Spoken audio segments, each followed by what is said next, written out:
Okay, welcome everybody to our second month of Cook with Love. My name is Lolli and I'm a national marketing director with the Juice Plus company, and I'm also a chef.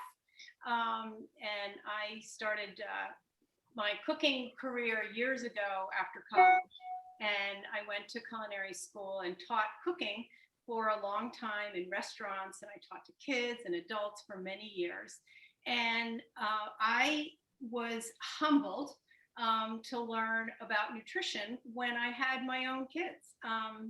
Funnily enough, I did not learn about nutrition in culinary school.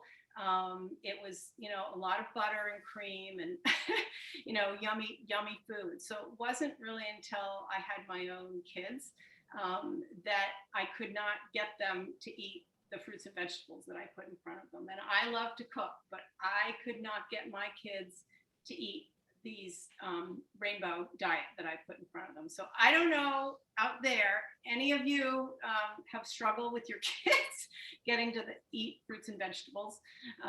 So I sure did. So that's really where my journey started with this healthy living community. And it was such a revelation to me to learn that, food, it can be, toxic, or it can be the best thing ever for you, for your body. It can build you up or it can tear you down every day. So through this company and changing our diet, through our products that we have here, the Juice Plus products, which are plant powders, just getting more of the good stuff into our bodies every day. And it was an incredible revelation to me. Then a few years later, we introduced into our community something called the Tower Garden, which is my absolute all-time favorite kitchen tool that I have at my disposal every single day, 365 days of the year. So we're going to tell you a little bit about that and why we love it and what we're growing on it and how we're going to cook using some of the ingredients from the Tower and what we're going to prepare tonight. So I'm going to get talking about the menu, and the first thing we're going to start with actually is the dessert, because it's something that I want to make and have you put in the freezer while we're preparing the other things. So the menu tonight is, I want to show you, because I think a picture tells 1,000 words, this is salmon. And we're going to talk about wild salmon versus, traditional farm-raised salmon. And it comes with collard greens and my favorite green sauce. And then for dessert, I have a raspberry mango, sort of like a sorbet. You can use either use a full yogurt with it, or you can use like a coconut milk, either way. So we're going to start with that. And the wine that I chose for tonight, I think because the fish is, if it's not wild, the farm-raised salmon today has, the good news, it has more omegas in it, the farm-raised salmon.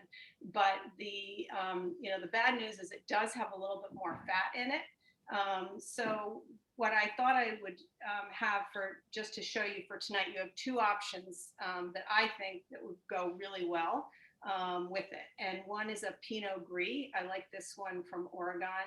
It's pretty widely available. It's called A to Z, but any Pinot Gris will do. I think something that's more Chardonnay and buttery, I don't think will complement the fish as much. And then if you like a red, you might want to do the Pinot Noir, which is a good choice as well. So I always like to give just some ideas for wine pairings when I start this. And so let's start with dessert, and then we'll get rolling. Okay, so ingredients are 1 cup. And I'm going to give people a little bit of time just to get this together, because I don't know if people have what we call mise en place, which is a French term for everything in its place. So I'll go slowly and give everybody a chance to get their ingredients together.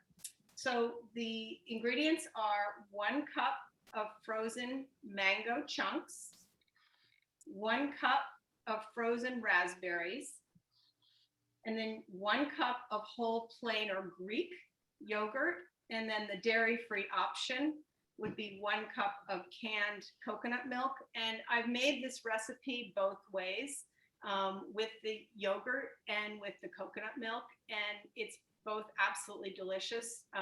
They have a little bit different flavors to them. I think the yogurt is a little bit creamier, but the coconut milk is really refreshing as well. Then you can use a 1/4 cup of maple syrup, real maple syrup, or you could probably use honey as well. I like the maple syrup. 10 basil leaves. Here you could also use mint, would be another substitution. A tablespoon of grated ginger, a tablespoon of fresh lime juice, and an optional thing that you can do, which gives it sort of a nice texture too, is 3 tablespoons of chia seeds. And chia has just got lots of great vitamins and magnesium, and sometimes it's just nice to put in your smoothies, and it works well in this as well. Okay, so and also because we have so many people, we've muted everybody, but if you put questions in the chat, then I can try, Kelly will read them out and I can try to answer them as we go along. Okay, so here we go. Let me get my mango out.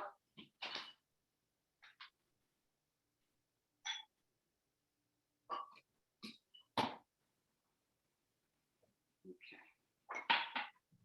So I've got my mango chunks.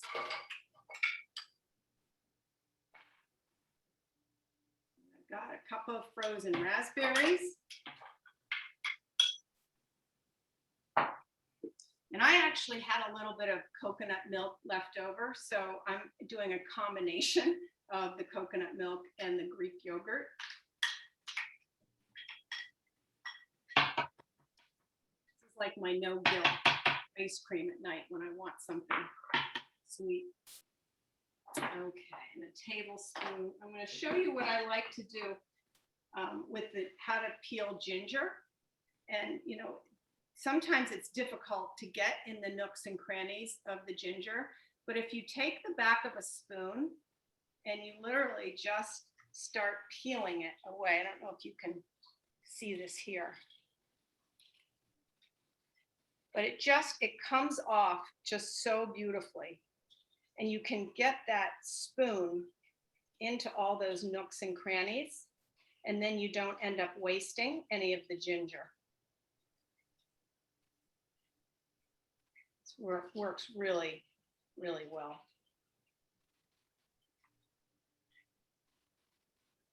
Okay. This is one of my favorite tools here. This is made by OXO, and I love this grater because it's really fine. I don't know if you guys have seen this one, but I love this thing. And I'll just grate it right over the top. And I'm kind of just going to estimate a tablespoon of the ginger. And if you don't like ginger, you can leave that out. I just happen to really like it.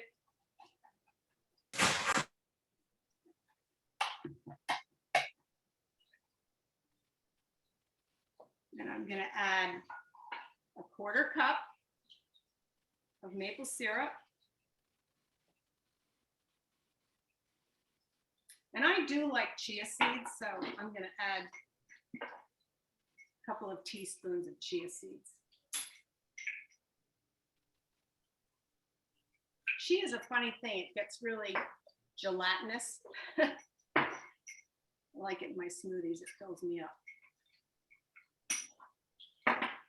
Okay, and then 1 tablespoon of fresh lime juice. This is my favorite thing, my juicer. I bought this tool, and it's one of my favorite kitchen tools. just to stick this right in here, and whoop, in it goes.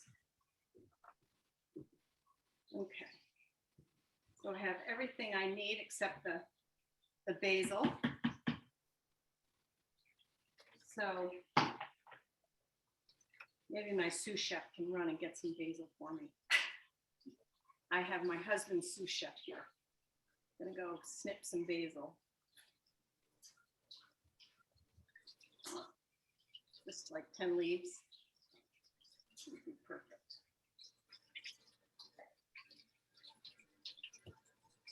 See how easy that is? Right off the plant. Just take the stem off and throw it in there. Okay. This is another little with a blender. I like this tool sometimes to mash it down with. Okay, so I start slow.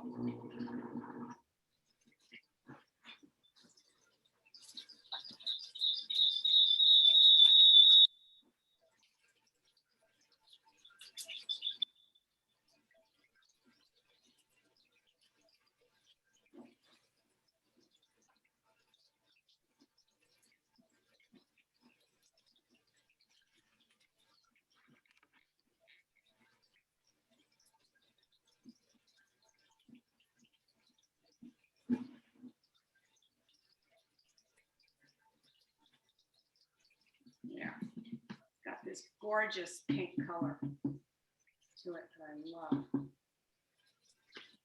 Okay, so what I do then is just take it out, and I'll just put it, you know, in a container. You can do a glass container or a plastic container. And then it just goes right in the freezer. And then just take it out, you know, a few minutes. If it's, you know, gets rock hard, if you've had it in there, you know, a few days, just let it sit out on the counter for a few minutes and then just scoop it out.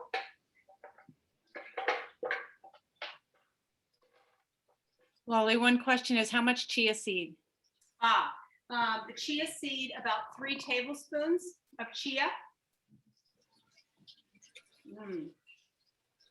It's so yummy. It's got just a nice, like, it's sweet, but it's got a nice sour bite to it. It's delicious. And Lisa said she missed the trick with the ginger. It's to take a spoon to scrape the skin off the ginger. Really easy, the back of the spoon. Yep, the back of a spoon. Okay, so that's gonna go in the freezer. And then what I'd like to do is I'm gonna come over and show you the tower garden, because we're gonna cut some of the herbs for our green sauce. And then I'm gonna have Chandelier talk to you a little bit about the tower, and she can show hers and tell us what it is. Okay. So for the green sauce, so this is our tower garden, and it grows right in our kitchen. And I love just coming over here and, you know, deciding what I want. So this green sauce is so versatile. You can use almost any green. Tonight, you know, we're going to use basil and cilantro, but you can use, you know, add in arugula. You can use watercress, which is over here. Some of this. There's some sorrel here. So you take this green sauce, you just can't go wrong with it. And you just want to get, you know, a handful. And you can mix it up too. You know, you don't just have to use all of one thing. So I'm just going to pick this and a little bit of, sometimes you can add some parsley in as well. Okay. So while I'm trimming my herbs, I'm going to let Chandelier talk a little bit about the tower garden and what she loves about it. Okay, so my name is Shondelyn Anderson, and I have been growing on the Tower Garden for almost a year now. And I'm currently growing inside. My beautiful Tower Garden is behind me. And I come down here every day and I cut lettuce off of it. We have fresh salads every day. I cut herbs off of it. I just ran and picked my basil off so I could throw it in the sorbet that we just made. I cut the cilantro off of the Tower Garden earlier so that it'd be ready to cook with my green sauce. It's just a nice way to garden. I've been an avid gardener for over 30 years, and this by far is the easiest way to garden. You don't have any dirt, there's no weeds.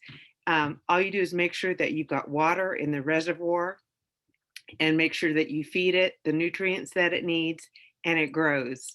And I can tell you, I have been blown away at how much this produces as opposed to my ground garden, because I do have raised beds outside that I will plant, but I'm going to just do all root vegetables in there and stuff that I can't grow in the Tower Garden.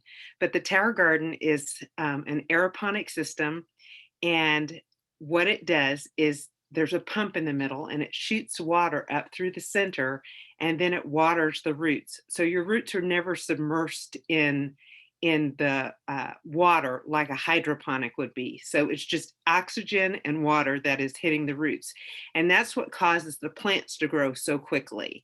When you're out in gardening in the ground, you never know what the nutrient makeup of that soil is. It could be depleted. It constantly needs refurbishing and adding things to it. Where the Tower Garden, all you do is make sure that you have the right mixture every time you add water, and it does everything. And it literally outproduced my garden last year by twice as much. I just kept coming outside looking at it because it was on my back deck, thinking, oh my gosh, I cannot believe how fast this stuff is growing compared to what's growing out in the ground. But again, it's easy. If space is an issue, you don't need much space. All you need is about a 3 square foot spot to put your Tower Garden. We have two different models. We've got a home version, which is what Lolli just picked off of. And then we've got the Flex, and the Flex is what I have behind me. The Flex is a little bit bigger. The reservoir holds more water, and it's really made for outdoors. So it can withstand a little bit of wind, and it's got the weight behind it to keep it in place. But you can also grow inside with it, and that's why it's called the Flex. Get it? It's flexible. I know I'm a goof, but anyway. So you add the grow lights to it, and you can grow all year round. And literally, this has been the best gift that I could have given myself, and it's the gift that gives all year round. I pick all year round, and everyone that eats from the Tower Garden comments on how it tastes. Once you start eating produce off of a Tower Garden, you'll probably never want to buy produce in the store ever again. I was talking to my mother the other day, and she had to buy lettuce for she was having a large group of women over for lunch. And she said, oh my gosh, she says, after eating my lettuce off my Tower Garden, that lettuce was disgusting. And I laughed, but the taste is different. And there's something about having vine ripened produce that you get to eat at its peak. What we buy in the store, even if we buy organic, still is picked before its time so that it can look beautiful when it gets to the shelves in the grocery store. And so it's not picked at the prime of its life cycle. So the Tower Garden is available.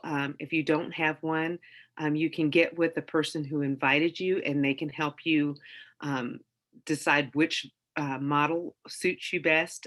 It's great because the Tower Garden is broken down into 12 equal installments with no interest. So that's another plus. Also, you're able to, provide organic produce to your family. I'm going to have 3 Tower Gardens growing this year. I'm getting ready. to put seedlings on the ones and ship them outdoors as soon as the weather breaks here. So I'm really excited about that. But again, the Tower Garden is truly the greatest gift that you could give yourself, and everyone should have one. And that's my story, and I'm sticking to it. Awesome. Thanks, Shondaland. I know we were all learning from you. We were amazed we thought you were a new Tower Garden grower, and we were amazed when things started popping up right and left, and like, oh, she knows how to garden. You made it look easy, and it is easy.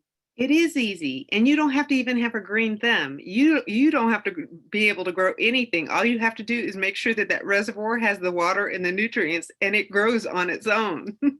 It definitely built my self-confidence, because before the Tower Garden came around, I was the chef, and Bob, my husband, was the gardener, and I never went into his vegetable garden, his soil garden. And then when this showed up, we started growing it indoors, and I started getting smitten and interested with it. Yeah. I like that the produce is so clean that you could just cut it up and throw it on a plate. Yeah. Well, it's going right in the blender right now. Lolli, we have a couple questions. Yep. One is how long in the freezer for the dessert? Yep. So I had it in there probably 2 hours last night, and I took it out, and it was just really nice and sort of, soft enough to scoop it out. You can sort of see I took this picture actually last night, and I made it around 8 o'clock, and by about 10 o'clock, it was just starting to harden up. And it was, perfectly delicious to eat, but it could have been a little bit, more frozen too. And can you use a Vitamix for the dessert? Yes, definitely. I did. Yep, you can use a Vitamix with it. And the other thing, sometimes when I have extra of this dessert, I'll just put it in like little cups, and then I'll use it in my smoothie in the morning. If I just have a little bit left of it, I'll just literally throw it in my smoothie, and it's delicious. So, okay, so. Wait, one more. Can you use spinach for the collard greens? Yes, you can. You can. The spinach will cook faster, but you definitely can use spinach. What I would do in that case is I would cook the salmon first when we're cooking the salmon. And then when you take the salmon out of the pan, I would just tent it under foil and let it sit there for a minute while you do your greens in the same pan. Because the spinach will cook much faster than the collard greens will. But yeah, you can use, almost any green. I mean, you can use chard, kale, escarole. There's all kinds of things, all kinds of greens that you can use bok choy. You can absolutely use bok choy. I like the collard greens. They're, it's interesting. They're lower in calories than kale is. The collard greens, which surprises me because I feel like they're much meatier.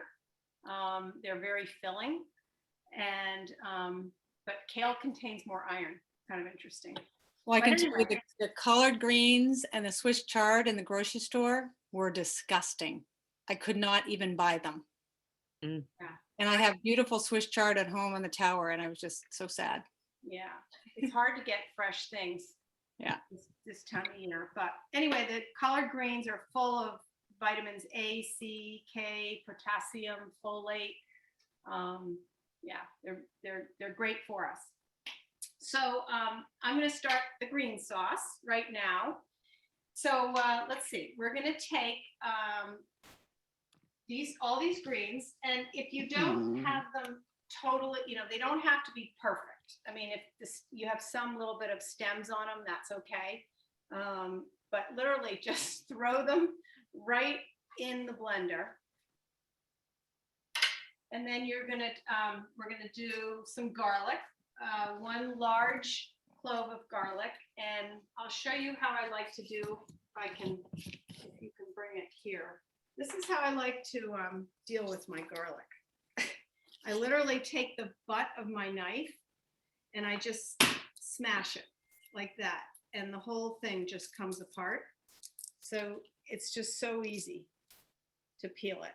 And I'll show you another trick. I'm going to throw it right in the blender.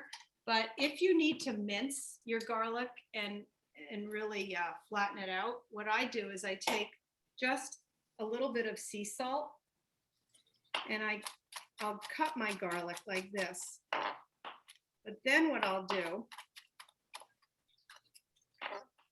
salt, the graininess of the salt. This is my little trick that I do. I take the butt of the knife and I just start massaging the garlic like so. And then within like 10 seconds, you have this gorgeous paste. You know, because nobody likes little chunks of garlic in your food.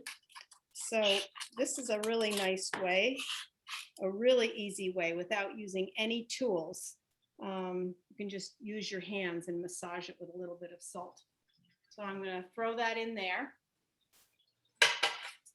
Then I have a tablespoon of lemon juice that I'm putting in. And a little secret about lemons is if you have a room temperature lemon, you will get more juice out of it. I find that when I have the lemons in the refrigerator, I don't get nearly as much juice out of them as I could. So, you know, if you run it under, you know, warm water, let it sit out, or I've even heard somebody put it in the microwave for 12 seconds. I don't know what that will do to the nutrients of the lemon, but anyway, that's just a little tip.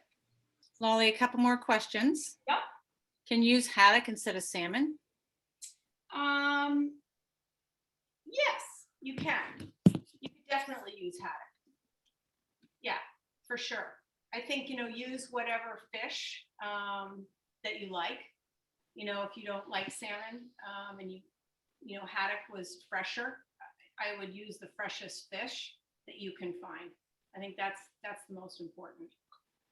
Yeah. And then how much are you It'll using? cook faster. It'll cook a little faster, just so you know that. Yeah, and you have to cook it all the way through. So like with salmon, it can be a little bit rare, but with, you know, the other fish, you have to cook it all the way through. And then another question is, how much do you use of the greens? How much how much greens did I put in? A head. I put in like I would say a cup and a half. And you take the stems out? Yep, take the stems out, and it doesn't have to be perfect. I mean, if you have a long stem, you know, it doesn't have to be perfect.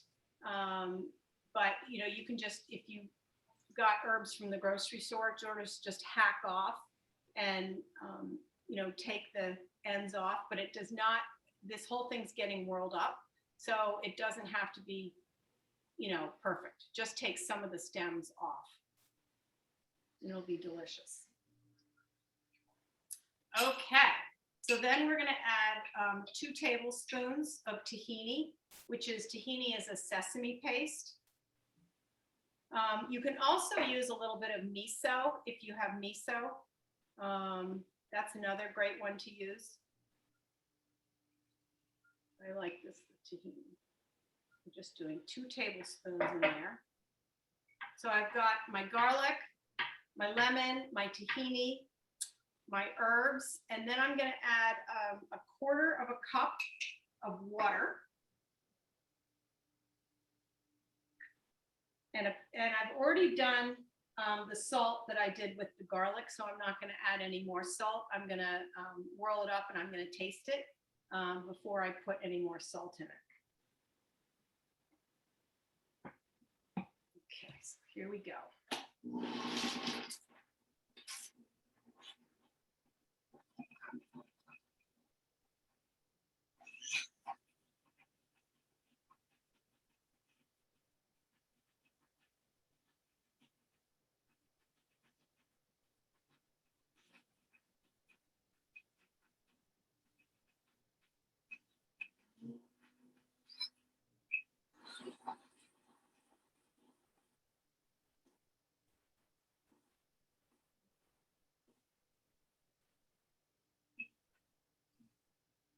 Okay. I believe it's a 1/4 cup of water, if that's right, Lolly, and then how much olive oil?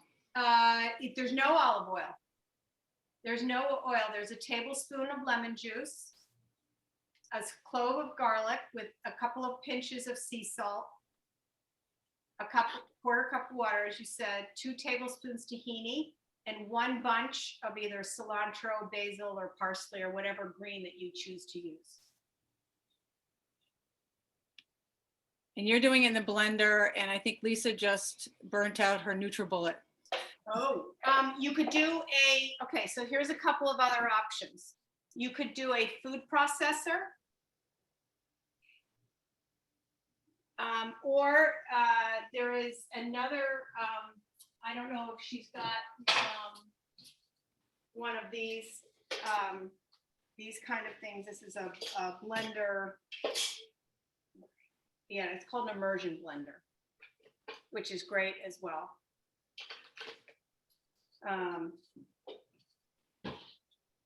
But yeah, so, I don't think anything, you couldn't do it.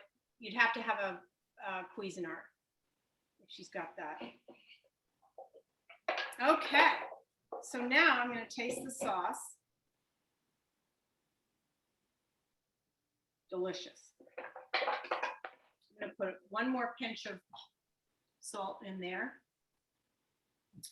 And you can also, if you want a more complex flavor to this green sauce, you can add a little bit of apple cider vinegar. It just gives it a different nuance to the flavor as well. But I love this sauce because you can put it on absolutely anything, and it keeps pretty well in the fridge. And it's just, you can see, it's just this absolutely gorgeous green, this bright green sauce. Okay, so I'll give people a couple minutes just to catch up with that, and I can answer any other questions that people have. And if they don't, I'll get on to talking about the colored greens.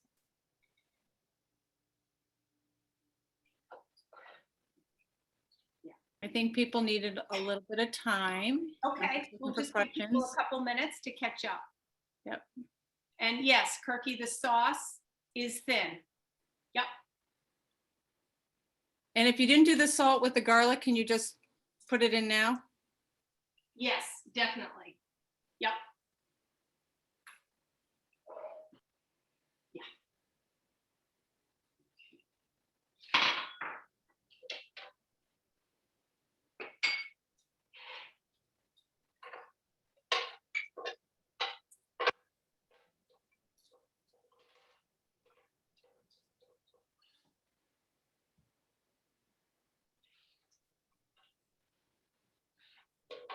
Okay.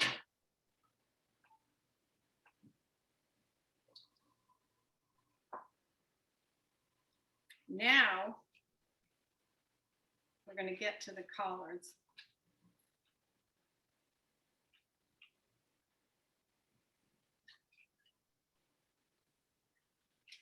Okay, so yeah, can you move here? Okay. So I like to keep my collard greens. The way I keep any kind of greens is when I wash them, I'll either just roll them in a damp paper towel, or a damp dish towel, or I love these Earthenwise little bags that you can get anywhere off of Amazon. And I just keep my greens in here and they stay fresh. There's just enough, air that flows through them. So they stay fresh that way. It's one of my little tricks. Okay, here we have our collard greens. And these are actually really easy to deal with. So what I do with this is I take just a little bit of the end of the collard green off, and I actually use these in my smoothie, or I'll chop them up and just use them raw in my salad. but I'll just take a little bit off like that. And then I'm going to start rolling these collard greens up like a cigar. So I want a ribbon cut to these vegetables. So just going to line them up like so.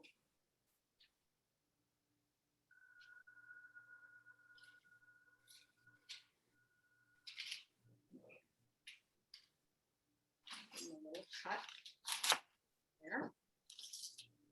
I never waste anything green. The chlorophyll in leafy green vegetables matches the hemoglobin in your blood. Isn't that amazing? I find that the most amazing thing. Every time I'm eating any kind of greens, it makes me happy to know that my hemoglobin is really happy. So I'm going to roll these just like a cigar. You can see me doing this here, just like so. And then I'm going to cut these about 1/2 inch in slices.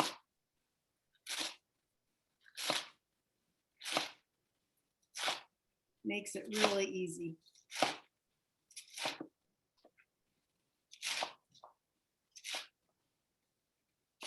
Great. Okay. Then I can just put that aside. Okay, and then I'm going to get my pan hot. I love this Dutch oven. This pan gets really hot, and I love to control the heat on it. I don't know if you guys have a cast iron pan, but if you treat it well and oil it after you use it, it'll give you years and years of good cooking joy. I'm going to put that on low. And then I've got my garlic again. Got lots of good garlic in this recipe.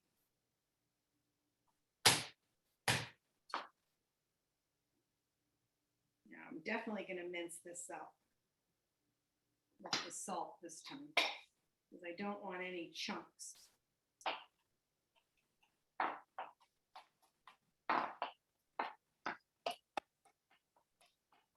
We don't need to use a lot of oil, in this dish, which is nice. I mean, the fish it's farm raised, it's got a fair amount of fat in it.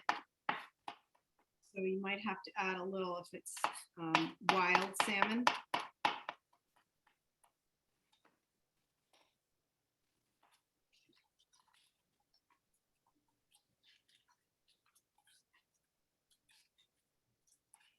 I'm just going to add a little bit of olive oil in the pan,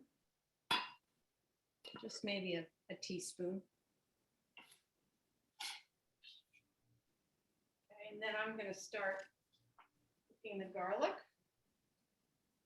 You want to sizzle the garlic a little bit, but you don't want to cook it too much, because you don't want to burn it, because then you'll have kind of a burnt flavor in your garlic, and you don't want that.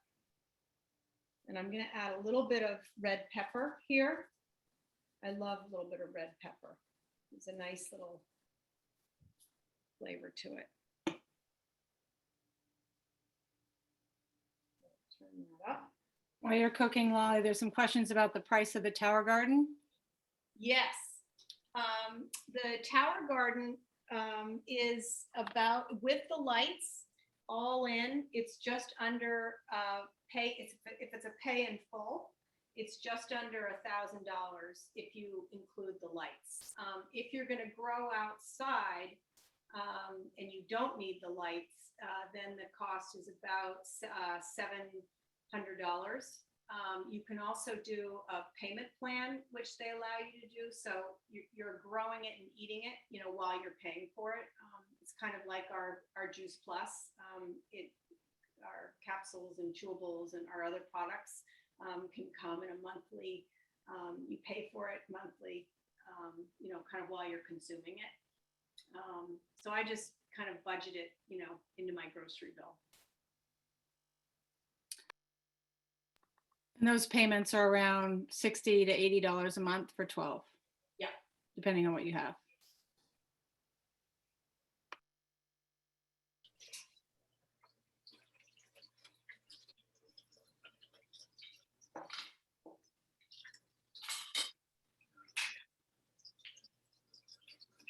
Okay, so my garlic is just getting cooked, just as much as I want it now. That's perfect. Just starting to sizzle.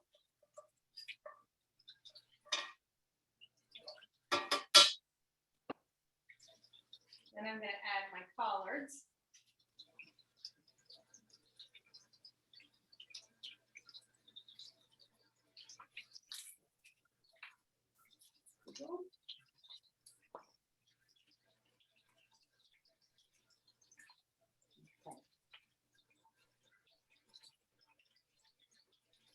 Then I'm going to add a little bit of water in there.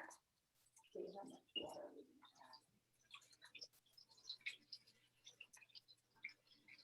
I would say about a quarter of a cup of water. Yeah, about a quarter cup.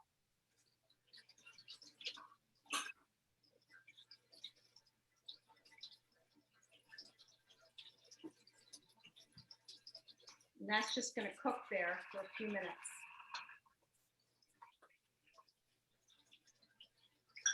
I'm going to cover it.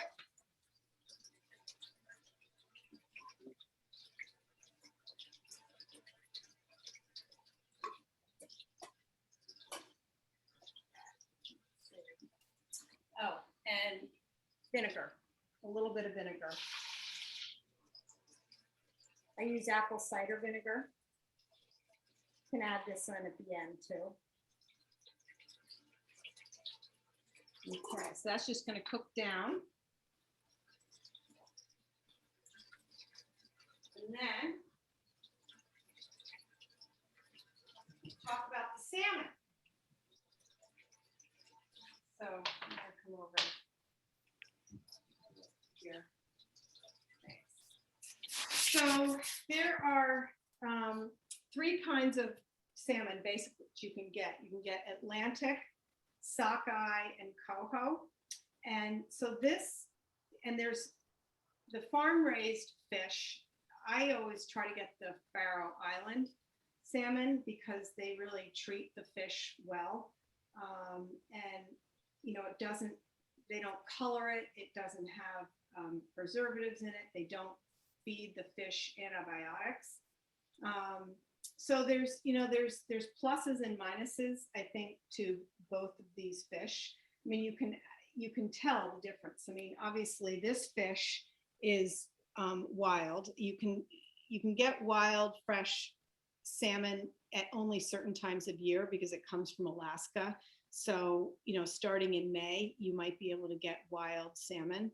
And when you can get it and it's fresh, I mean, I would absolutely buy it because it really is, it's a healthier fish. You know, the fish has been swimming and working, and it's got, you know, less calories, even though it's got less omega. You know, the farm raised fish has got 46%, you know, more fat in it. So, you know, it is a healthy fish, but obviously when it's farmed, it's less healthy because you can see the, you know, the fat. It's delicious. I mean, people love, you know, the fatty fish, but it's not as, you know, it's good, but it's not as, you know, it's not as healthy, I think, as the farm raised. I mean, the wild. So that's just the way we are with our fish these days, unfortunately, is that we're, you know, depleting our oceans, and it's hard to find them. Couple more questions, Lolli. Yep. How much vinegar? How much what? Vinegar. Oh, a tablespoon. Tablespoon of vinegar. Yep. And you can use balsamic, or you can use apple cider vinegar. I like this one, the Bragg's. It's unpasteurized and it's raw. I like that one. The Bragg's is a great one. And Shamlin says she has the sockeye. The sockeye, okay, yeah. Yeah. No, yes. Yeah, the wild actually is higher in minerals, potassium, zinc, and iron as well.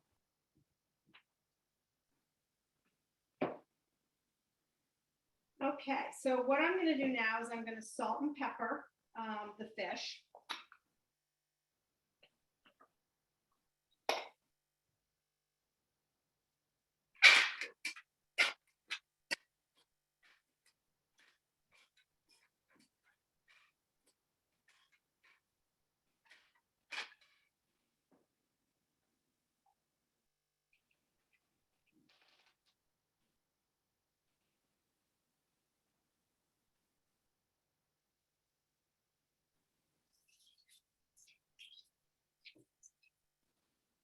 The collards will take about 8 minutes to cook.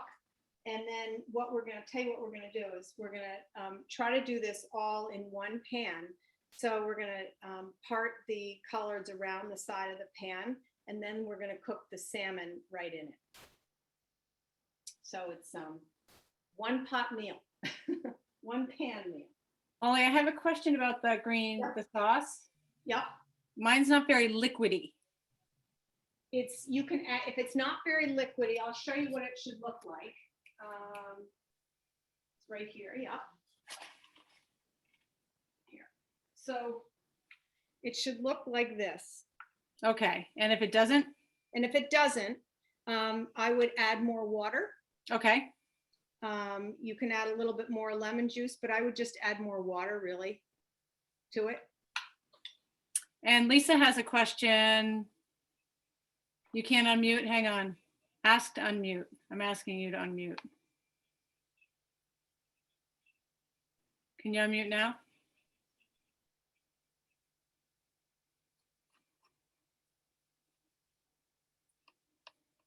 Maybe.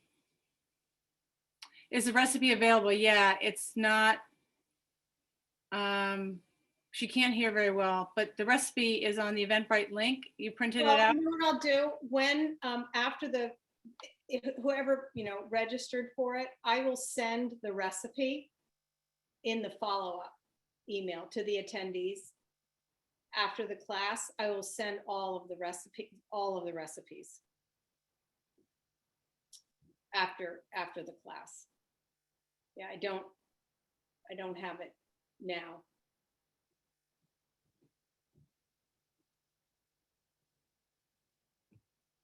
But I'll give it to her. Yeah. So if you signed up on the Eventbrite link, then you'll get it through email. Correct. Right. And Lisa did, so she'll get it. Yeah. Through there. Yeah. How is everybody doing? Are they catching up or are they behind? So I think Susan has a question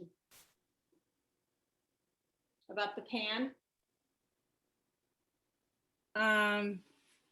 Which of the pans and the kitchen tools you need along with the recipe? Okay.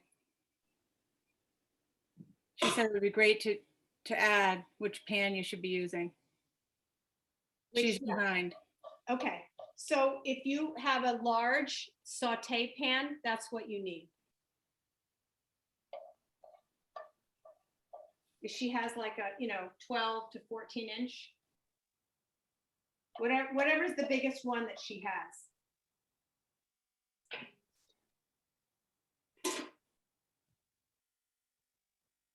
Okay, so now I'm going to taste the collard greens, see how we're doing here.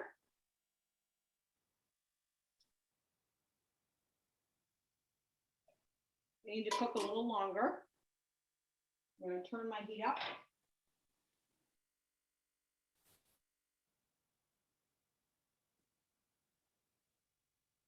So you want the water to cook down. Finish off your collards.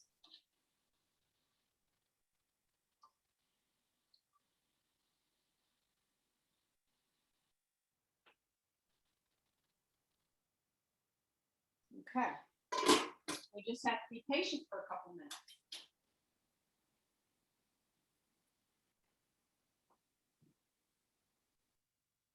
Do you have the skins on the salmon? I do, and I'll show you how to do that. You can keep the skin on because what we're gonna do is when we cook the salmon, we're gonna put the skin side up. The skin side's gonna be up, and as it cooks, at the end of the cooking, the skin will just peel right off the top.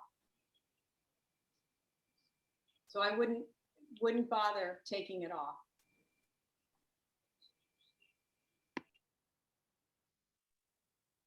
And some people's salmon's gonna be, you know, thicker and thinner depending on, you know, their fishmonger and how they cut it and how thick it is. So you just want to take that into account. This is the ones that I have are not very thick, so I don't think that they'll take maybe 7-8 minutes to cook.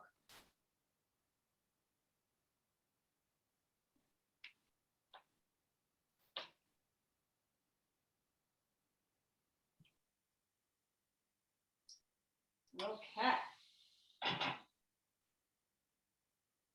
So now what I'm doing here is I'm pushing the collards around the side of the pan.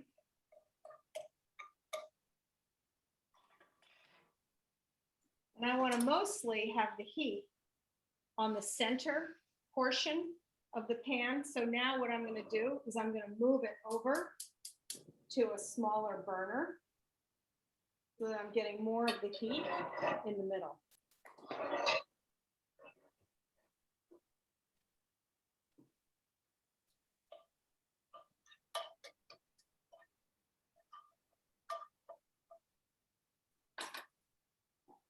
Now what I'm going to do, add just a little bit of olive oil.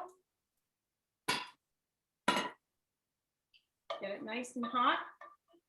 And then I'm going to sear my fish skin side up.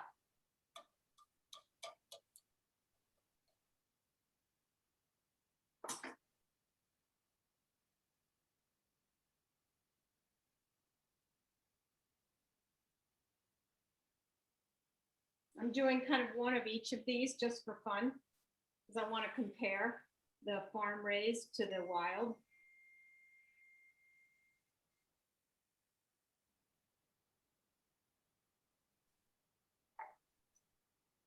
Okay. So in that goes. And I'm just sort of pressing my hand down because I want to sear the bottom of the fish.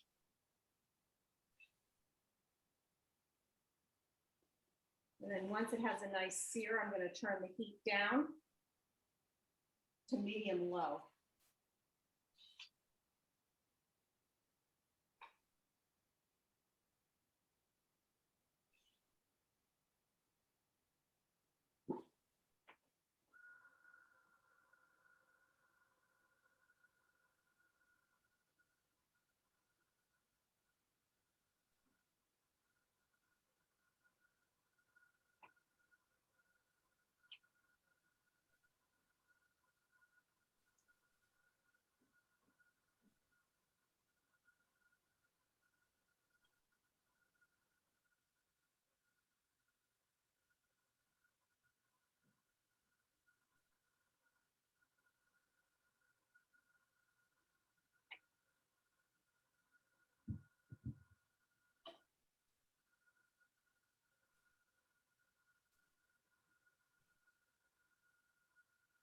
Okay.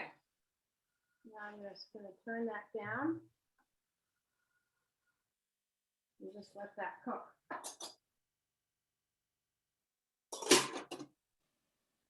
For a few minutes. Okay. So does anybody have any questions? How's everybody doing?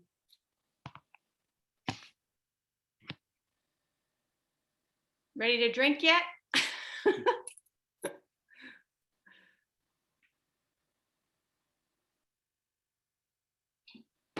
Still cooking the greens, says Susan. All right. Okay.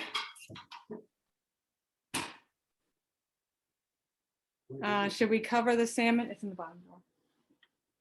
Yeah. Yeah, once you've seared it and you've got a nice sear on the bottom, you can put it down to medium low and continue to cook.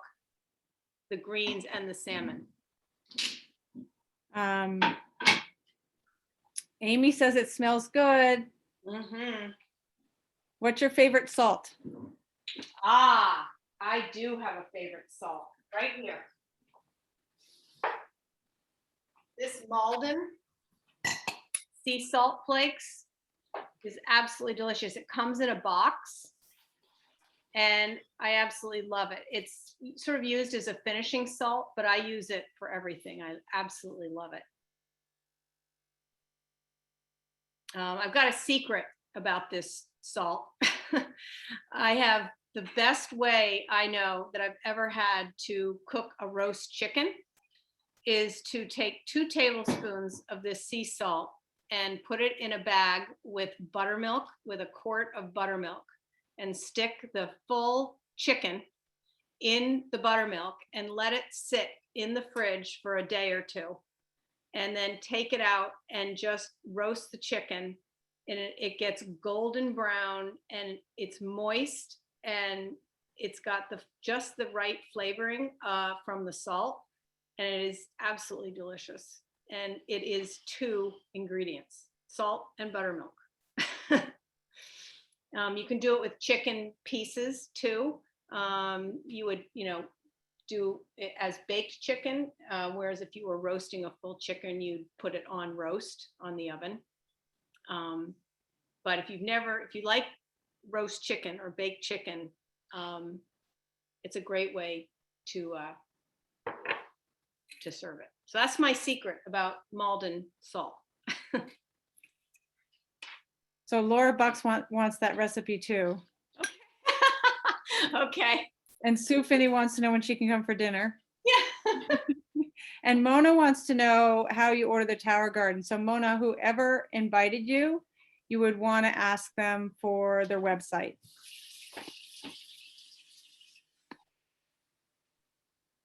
Okay, my fish is looking good. My fish is almost done. So you can see this, the side of this. You can see that it's almost done. And then this one's a little pink in here, but this is almost done as well. So just a couple more minutes and I'm gonna plate mine.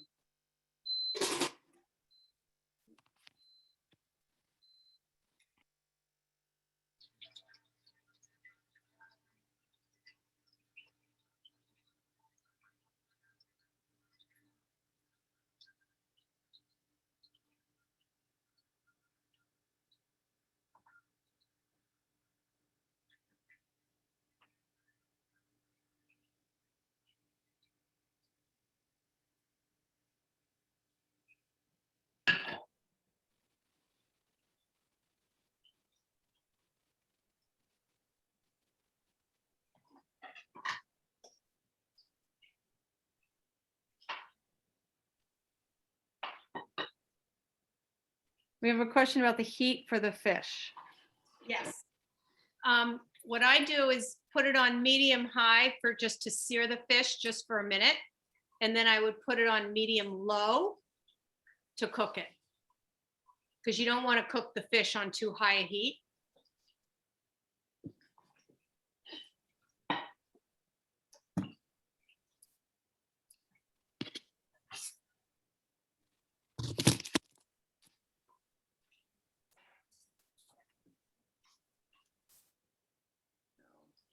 Got a nice gentle sizzle on my fish.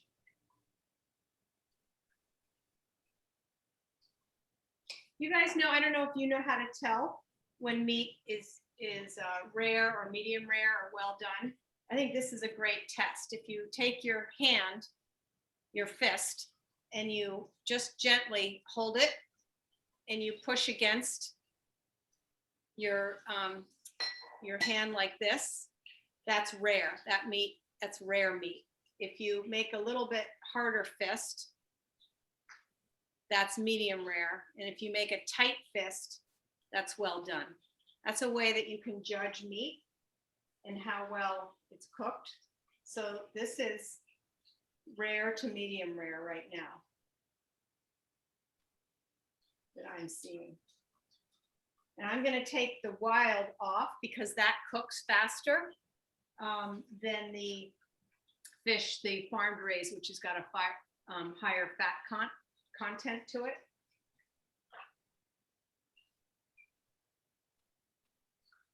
So what I like about this easy is this fish is that you can take off, peel off the skin. We'll just peel right off.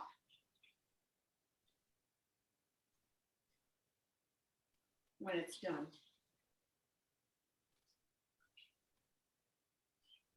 Comes, you can see that it just comes right off.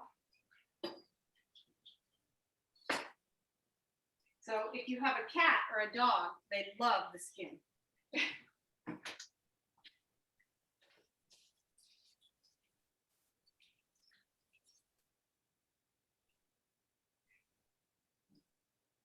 Okay, so.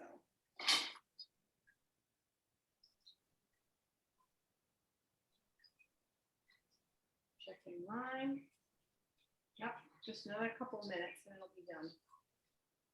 But this one I'm going to take off now.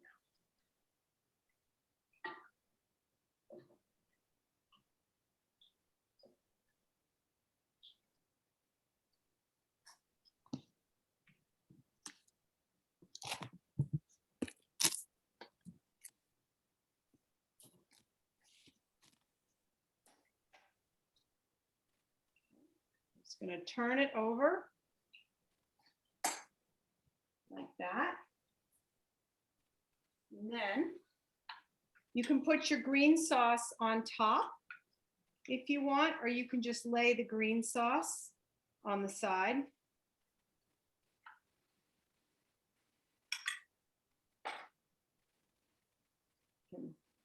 Give it a little garnish.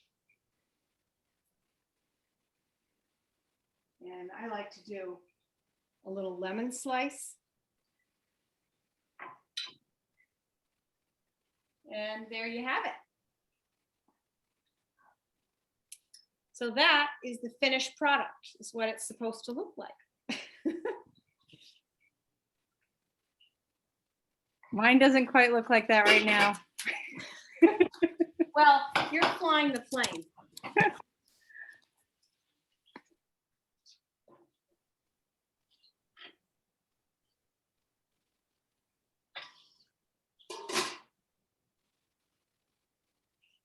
Do you want me to stop the recording, Lolli? Sure. Okay.